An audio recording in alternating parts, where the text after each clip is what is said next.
Hey everybody, welcome to another Green Dragons Gaming Club report. Without us, they never feel like winners, and without them, we couldn't look so good.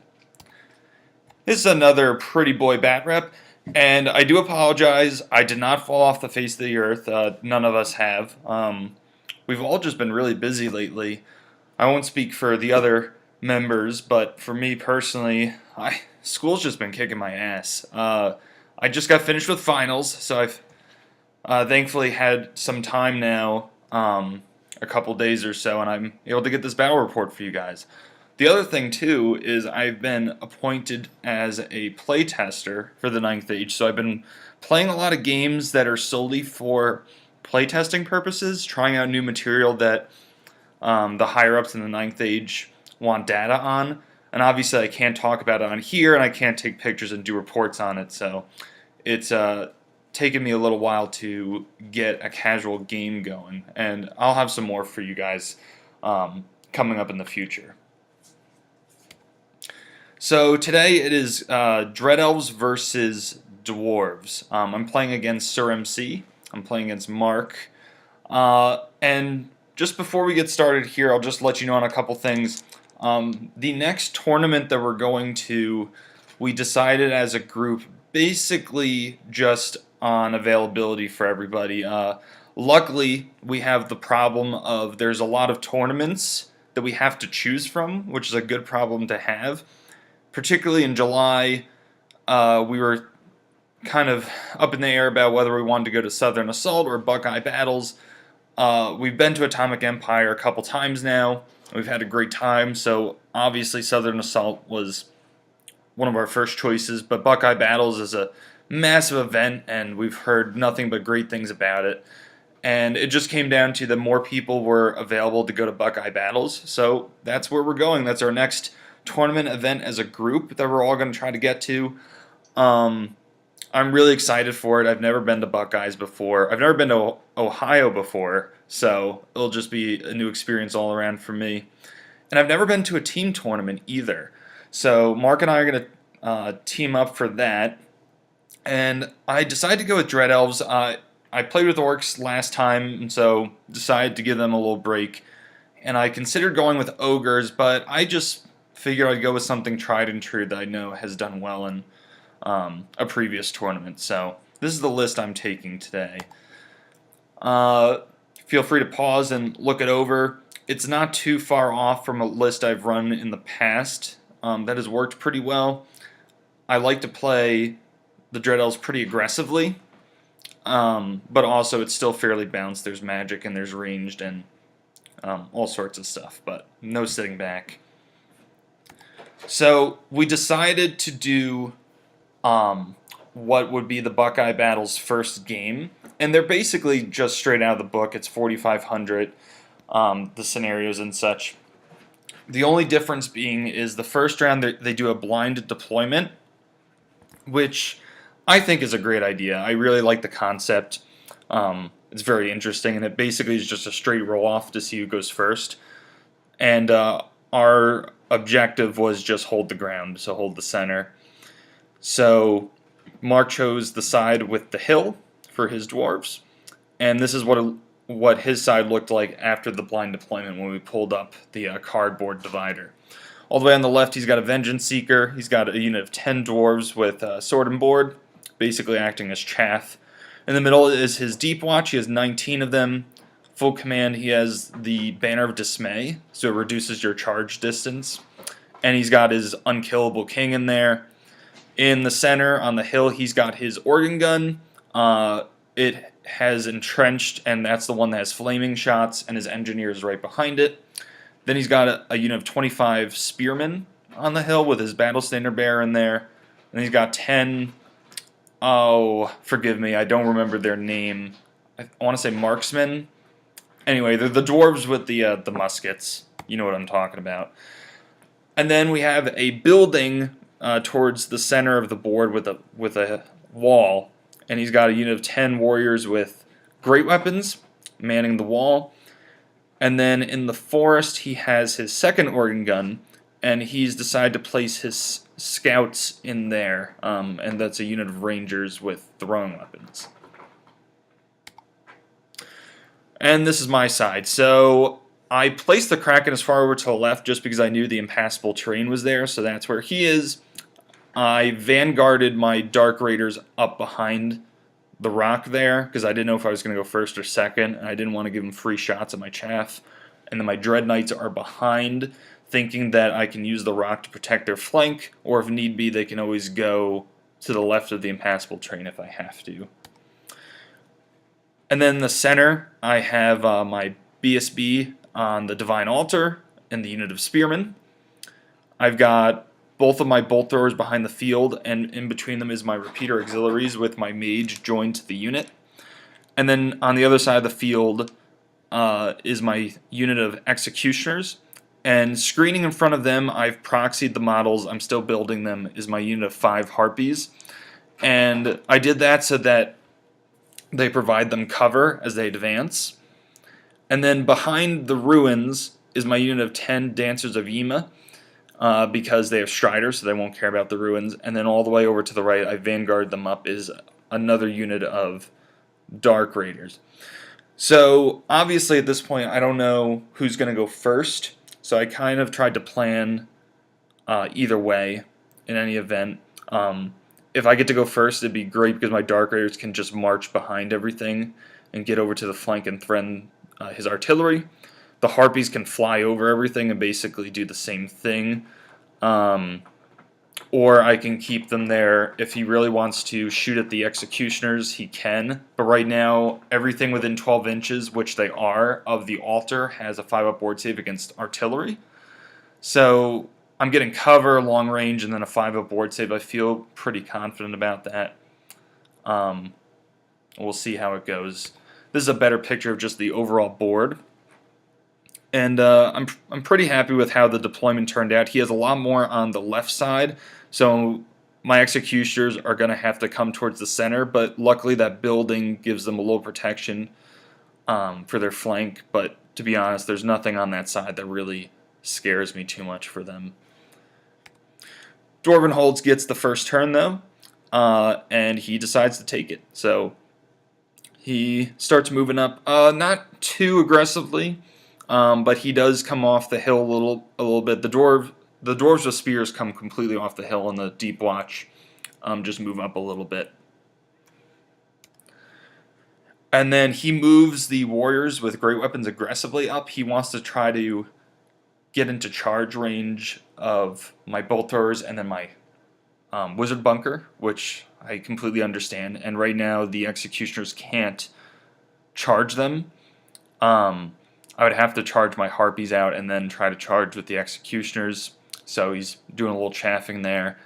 And his rangers move up. And then his other Vengeance Seeker, which I forgot to mention, was hiding in the woods. He starts to come up too to guard that organ gun. Nothing of note happens in magic and shooting. His organ gun opens up, but doesn't roll real well. Only kills one dancer, so that was lucky for me. And the other organ gun opens up and was just in range of this bolt thrower. Again, blind deployment, so obviously there wasn't much I could do about that. And does 3 wounds, but luckily does not kill it, so I'll get at least 1 turn of shooting out of this. And then he forgot to move this flank, and it's casual game, it's a practice game. I said just go ahead and do it. So he just moves these guys up behind the impassable terrain like so. So Dread Elves turn 1. I start to form some type of battle plan. Because I'm not getting into combat yet, I do, again, the Blessing that gives me a 5 ward save against his organ guns. I am very fortunate that with the way the organ guns were deployed and the way I deployed, the Kraken is safe from them. So I continue to play that to my advantage. I move him up to put pressure on that flank. The rock is protecting him from both the organ gun and the Vengeance Seeker can't see him, but I can see those dwarf warriors. And so I'm hoping the Kraken can get around that and start to force some pressure. The Knights at the bottom just kind of turn. I'm hopefully setting them up for a flank charge. The Dark Raiders I just decide to keep close because I have a feeling I'm going to need them for chaff. What I ultimately want to do is, because I push up my spears in the center here, is I want the spears to charge into his spears because I think I'll win that fight, especially if I get the charge off. I have the impact hits.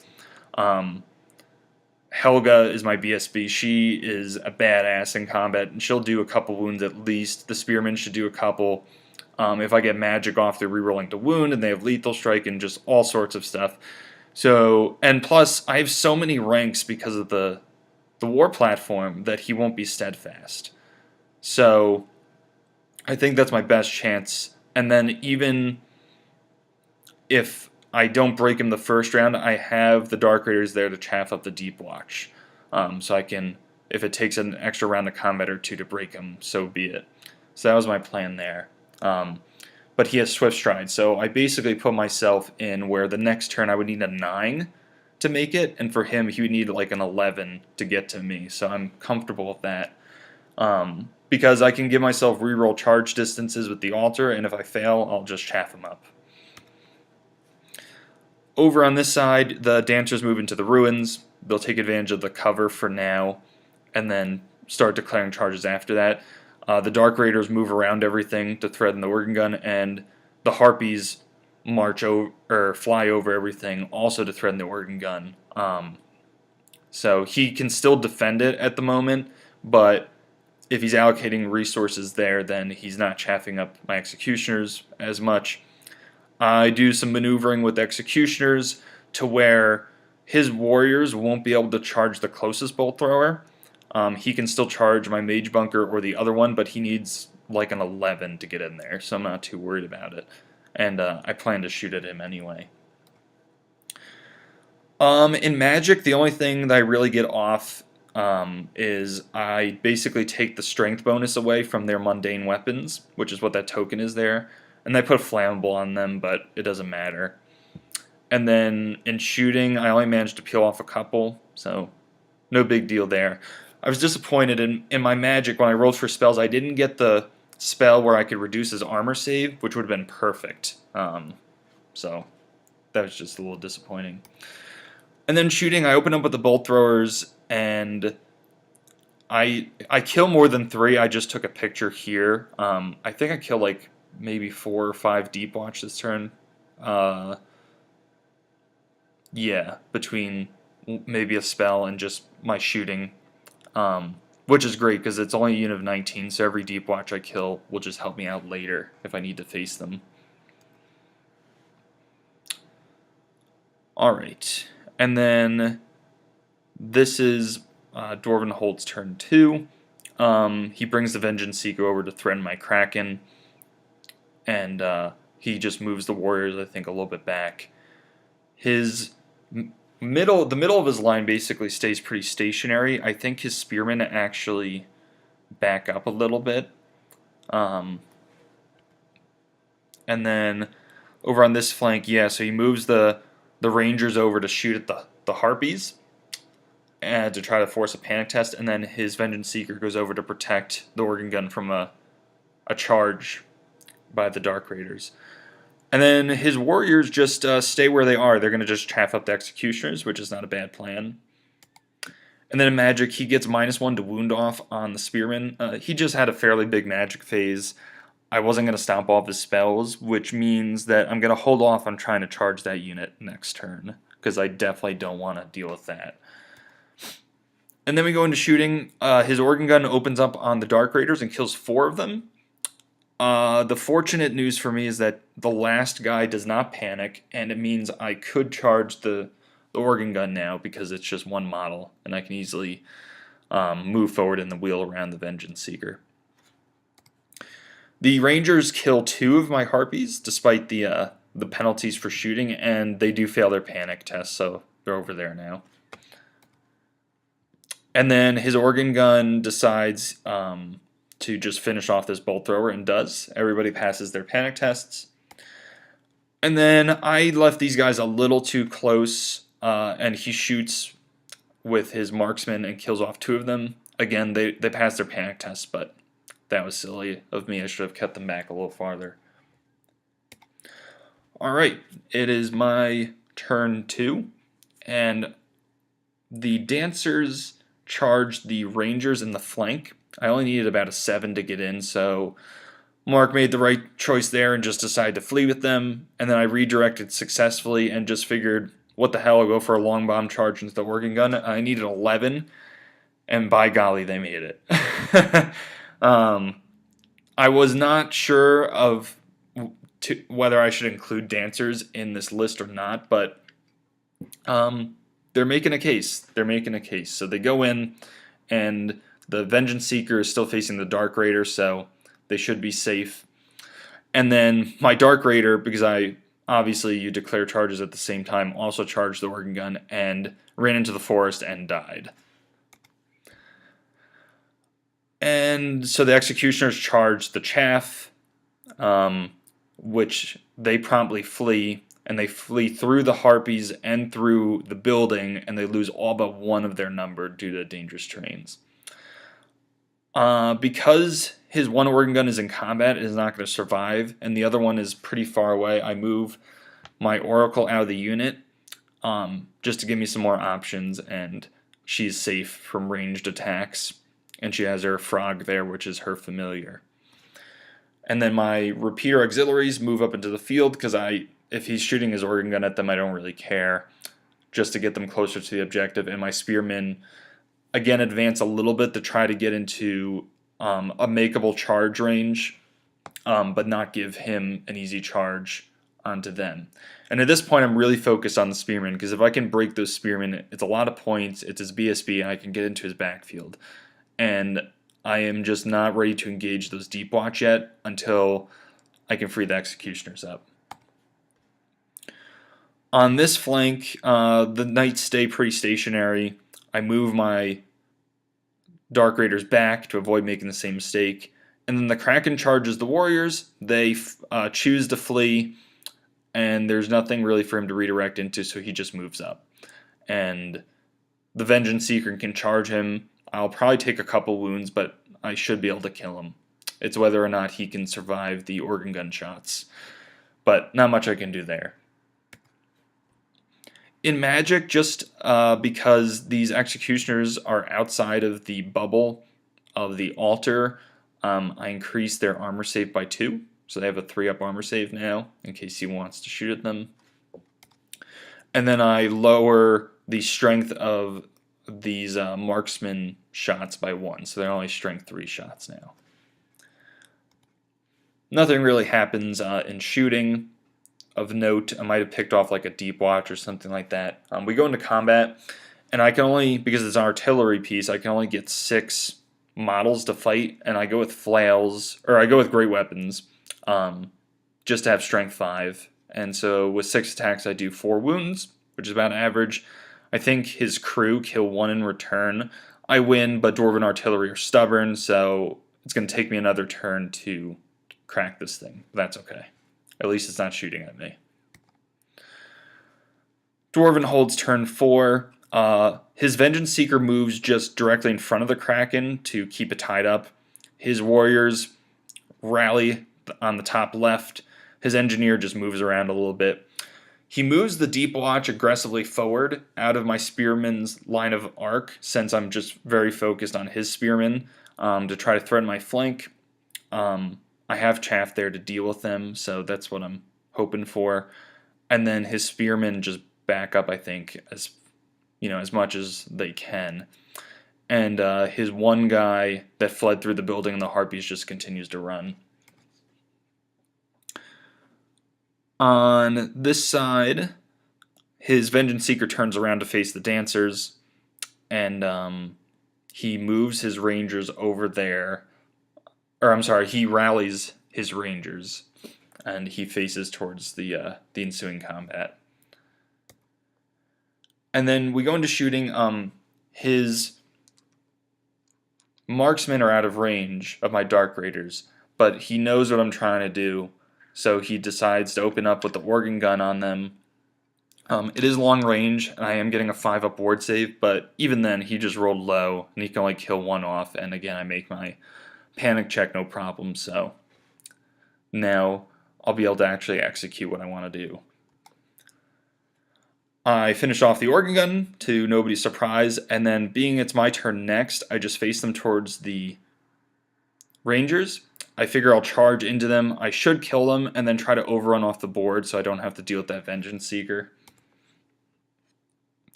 And then we go into Dread Elf's turn 4. So the Kraken charges the Vengeance Seeker that is chaffing him up. I do some chaffing up of my own with my Dark Raiders. I put the Blessing up to reroll charge distances with my Spear block, and I need a 9 with a reroll. And Mark, probably smartly so, says I don't want anything to do with that unit, and just decides to flee with his Spearmen. So they flee back there, and then I promptly fail my charge and just stumble forward a few inches. The Knights, I made a mistake here. Basically, this is what I was thinking, is if I keep the Knights there, right, the Dark Raiders are chaffing him, he'll kill them, and then he'll overrun, and then basically, what do I do with the Knights? I can't charge them into the front. They'll just get massacred. At the same time, if he reforms, he can just put his king over to the flank, so he can even give me his flank, and if I charge the flank, his king will just kill my Knights. What I forgot, though, is if he charges, and he does if he does a reform, he then can't charge the following turn. So his king would actually have to stay on the other side. He could just do a combat pivot. That's the best he could do. So that's just a rule that I basically forgot about in my calculations. So I position my Knights this way to give me options. If he decides to go after my spears, I can turn them back around and be in his flank, ready to charge the counter charge. Or if he decides to face forward and threaten my Knights or to go after other units, I can just march them around the impassable terrain because they don't have a musician. I should have just kept them facing where they were, though. And I start bringing the executioners over towards the center. And so if his Deep Watch want to come fight, I can always just reposition the spearmen to face the front. They should be able to take one charge for them and hold, and then the executioners will hit him into the flank. And that's basically the game. And then the dancers at the top charge the rangers. So I guess nothing really happened in Magic or Shooting. In close combat, the Kraken does 2 wounds to the Vengeance Seeker, but can't kill it. Which is really funny. And the Vengeance Seeker doesn't do anything to me. So he's unbreakable, and I'm actually okay with this because his organ gun can't open up and kill my Kraken just yet. So what are you going to do? This, however, was very disappointing. I go with flails. I have 8 attacks, hitting on 3s, wounding on 3s, and I kill 1 ranger. And he kills 1 back. I win by 1 because I charged, and he holds. So that's really unfortunate. I mean, granted, they got their points back already by killing the organ gun, but now that Vengeance Seeker is going to hit them in the flank, likely, knowing how Mark rolls for his charge distances, and that unit's just done for. Alright, so Dwarven holds turn 5. His warriors that had rallied start to move up again to rechaff up the Kraken. The Deep Watch charge the chaff. His Dwarves with Spears rally, which was very sad. And his one guy that had been fleeing rallied as well. Also, I forgot to mention I had moved my Harpies last turn because they had rallied, and I had moved them behind the hill where you can see them. They're facing the flank of everything. And he needed a 9 to make the flank charge, and it wasn't even breaking a sweat, the Vengeance Seeker gets in. So that spells the end for the dancers. He decides that he needs to thin down this spear block, so he opens up with his organ gun and kills 3. Again, really fortunate for me. Normally his organ guns do a lot more. They just weren't rolling super high this game, so I'll take it. We go into combat, and he doesn't do as well as I thought he would do. He peels off the last 2 or 3 that were in the back rank. I kill off a couple rangers, and I am steadfast, so I hold. So if nothing else, they're going to be stuck there for another turn, which is good. And of course he beats the Dark Raiders, and then he reforms, to face the flank of my spears, and I can't see them. So that just highlights the mistake I made. I should have just kept the knights there, and then if I charge him in the flank, he's not going to go anywhere, but I hold him up and I can just advance with the spears unmolested. But like every general should have, I always have a plan B, and I just reform. I just reform the spears to face the front and say, bring it. I'm expecting them to hold, and the knights and the executioners are ready to charge him in the flank. So he's going to come in. I'll hold out for one turn, and then my counter charge, I'll sandwich that unit. And I'm so close that his Banner of Dismay really shouldn't matter. They're basically automatic charges, and I'll get the full points for the unit. And then, let's see. Go back one. So yeah, I did that. And then I just moved the Harpies behind everything so that I could the following turn charge the organ gun, or, if he wanted to flee or anything like that, he'd have to go through the Harpies again, basically just to keep him out of harm's way. And my Kraken charges the warriors because it killed the Vengeance Seeker. The following turn, I just forgot to take a picture of it. It goes into the warriors, who hold, because he's being chaffed up. So that's another thing that, if I win that combat, I can have facing towards the center of the board. Yeah, and so this combat ends with the Rangers still alive and the rest of my dancers dying. And I actually have one guy left, which works out perfectly for him because he chooses where I get to flee. And so he has me fleeing towards the center of the action, and they both roll really high. So now they're a lot closer to everything where they can actually make some charges now. Over here, this was really disappointing. I do 1 wound, and he does 1 wound to me, so I win by a charge, and he holds. Wow. Very disappointing. But again, at least his organ gun can't shoot at me, so I got that going. Alright. So Dwarven holds turn. He charges his Deep Watch into my spears. And yeah. Let's see. His spears just start to move up a little bit. He tried to charge with his marksman into my executioners and failed. But he charged his Vengeance Seeker. Again, he needed like a 9 to get in, and of course he makes it in, and it's a flank charge, and because of like the angles where the building corner ends, he couldn't get into contact with 3 of my guys. He can only get into contact with 2, so that just worked out in his favor. So now there's a chance that my executioners are going to be held up from charging the flank by a stupid piece of 120 point chaff that is literally better than any other chaff in the game. And then his Rangers just move up there. There's really nothing for them to do. And his Engineer just constantly trying to defend that 1 organ gun, shoots at the Harpies, only kills 1, but I pass my panic test.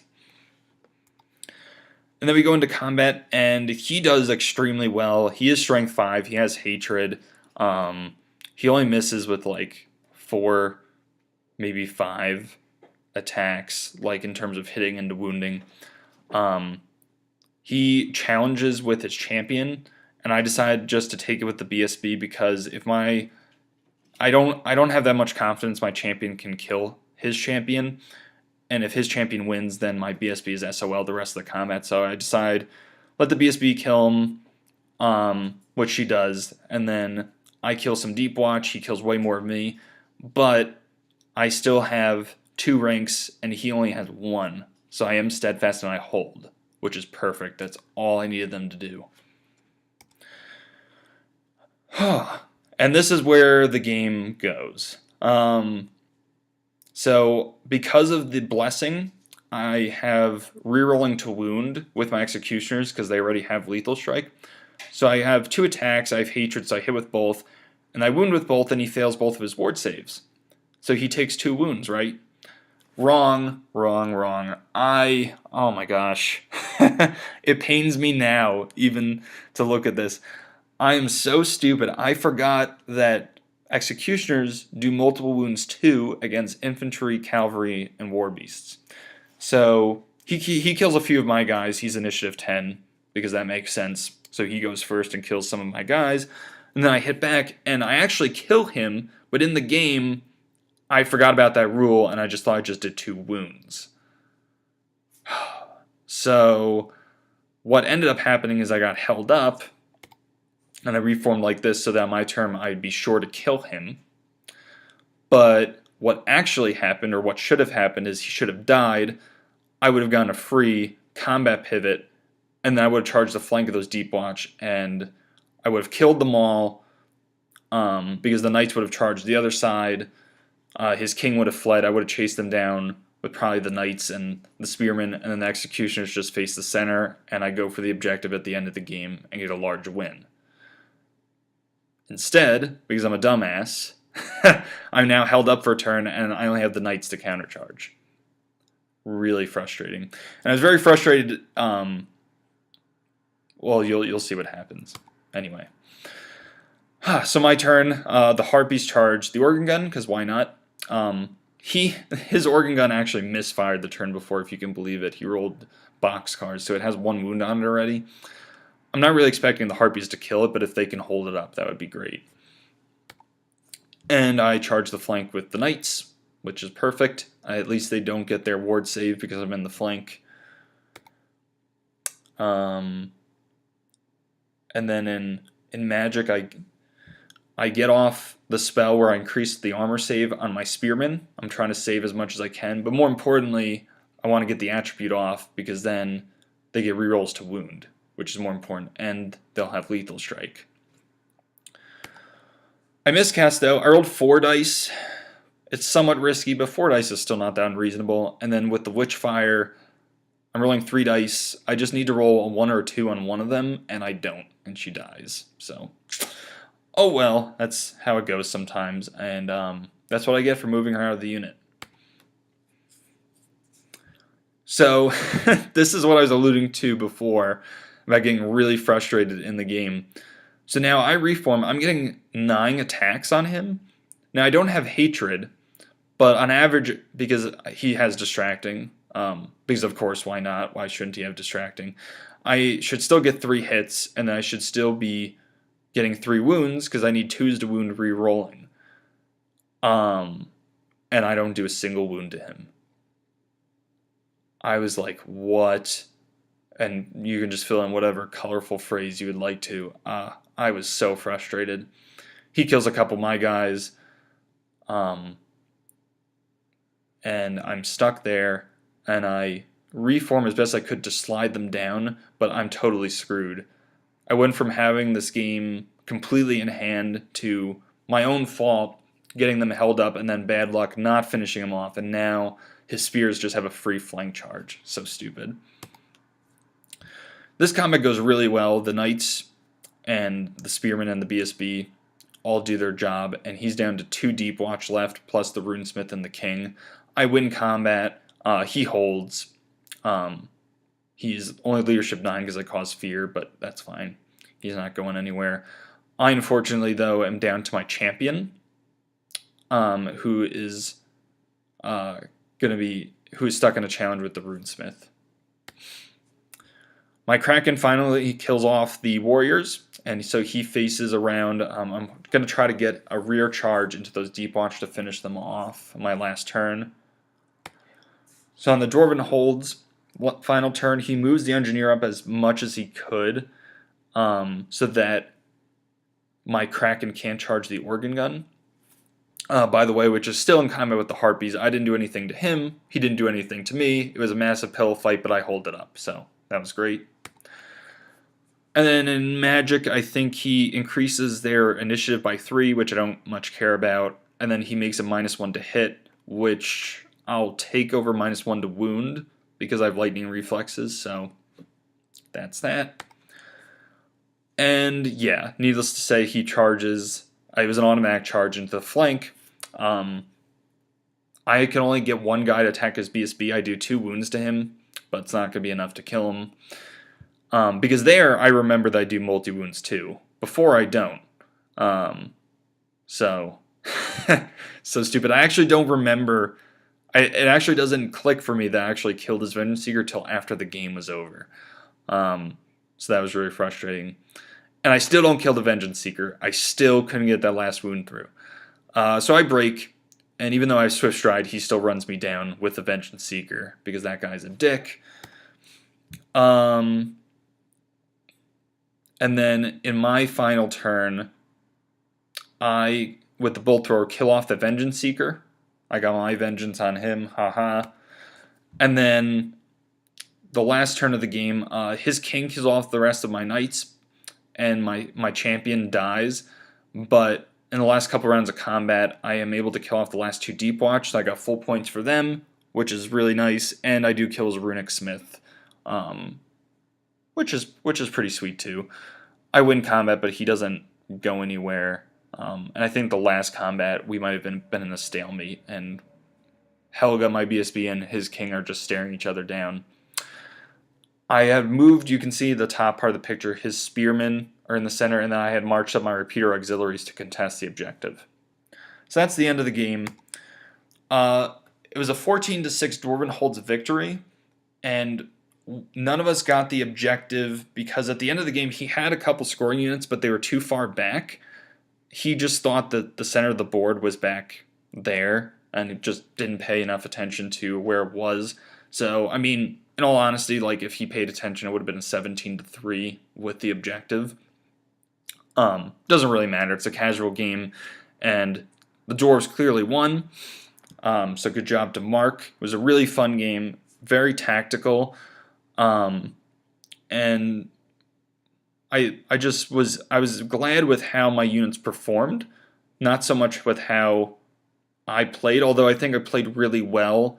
I just highlighted those 2 mistakes that I made. The one mistake I recovered from, the other one was just pure stupidity that went from me getting a major victory to getting a major loss. So that's why we have these games. They're practice, and hopefully I won't do that in a tournament because now it is ingrained in my memory.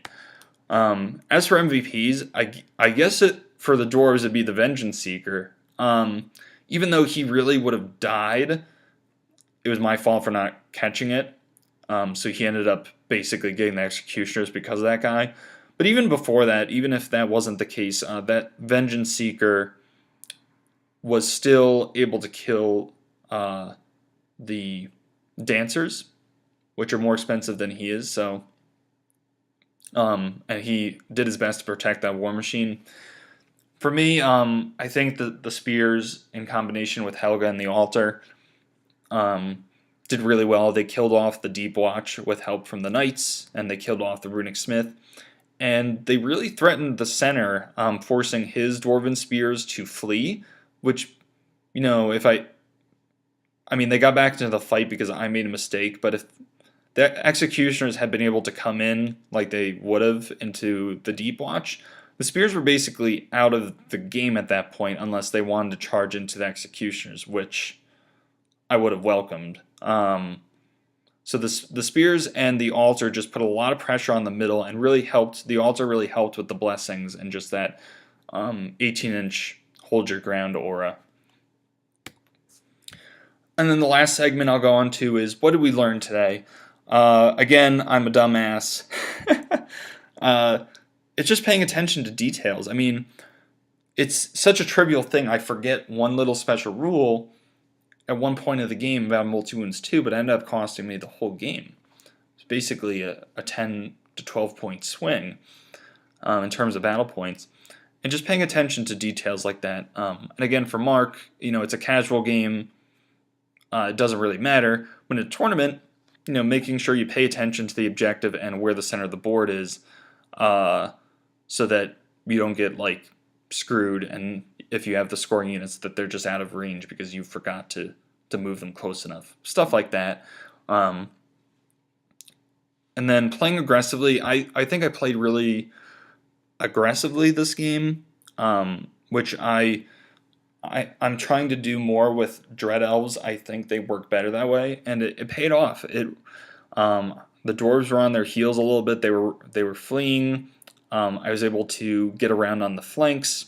I had his deep watch isolated and basically in a position where I could pincer them or hit them on the sides. So I think I'm going to stick with playing the Dread Elves this way, and I think it just works in their favor. You got to be choosy with the combats you want to get into, but once you can get those matchups, then you stick with it and you play it aggressively and push your opponent back. I think with the altar and with some of the units that I have, I'm able to protect myself against shooting enough that ranged armies aren't going to push me into a corner. So this is a good game to test that. And then balance of chaff and power. So Dread Elves is a classic kind of MSU army that people have done really well with. And I've actually played a couple games just trying out an MSU list, and it does work well. And I think that it's definitely a viable type of list. Just for me, I think I like to have a little bit more punch. So in this list, it would be my spearmen with the altar and the executioners. But at the same time, I still think I have enough chaff where I'm really comfortable with the 2 units of Dark Raiders and the Harpies that I can threaten war machines, I can redirect, I can march block, I can maneuver units to my opponent's back line so that if they flee, I can force them off the table. So I'm in a good spot where I feel like I can win the chaff game most of the time, but I'm not short on hitting power, if that makes sense. And I think that's the one weakness of MSU is you have a ton of chaff. You can play avoidance, you can do multi-charges, but if you're facing up against somebody that has anvils that multi-charges won't do enough against because they're stubborn or they have bodyguard, or if they just have these incredible characters or offensive units that you can't really compete with, you're lacking in that punch, and all you can do is chaff up and bleed points little by little and play for the objective. Again, I think MSU is very viable. I think some people do it well. I've had success in the couple games that I've tried with it, but I just like this list a little better, and I'm going to stick with it for now. That's all I got for today.